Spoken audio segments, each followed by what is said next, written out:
এরপরে বিশ্বনবীর একমাত্র কুমারী বউ নাম কি? আয়েশা।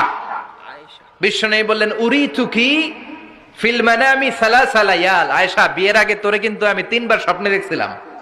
সুবহানাল্লাহ কইবেন না? সুবহানাল্লাহ। বড্ড খুশি হয়ে গেলেন আয়েশা। এরপরে বললেন 3 বার স্বপ্ন দেখার পরে তোমার ব্যাপারে মনের মধ্যে কেমন কেমন যেন ভালো লাগে। তারপরে একটা ছোট্ট কাগজের মধ্যে, জান্নাতি কাগজ, রেশমি কাপড়ের মধ্যে তোমার চেহারাটা এনে জিব্রাইল বললেন দেখেন নবী কেমন লাগে। আমি কইলাম ভালো লাগে। কার মেয়ে? আপনার বন্ধু আবু বকরের মেয়ে। বিয়ে করবেন নাকি?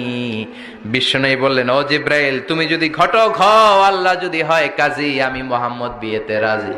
সুবহানাল্লাহ। সুবহানাল্লাহ পড়েন। সুবহানাল্লাহ। বিয়ে হয়ে গেল, কিন্তু ঘরে দামি ফার্নিচার নাই, টাকা পয়সাও তেমন নাই, কিন্তু আছে খালি সুখ। আছে কি? সুখ।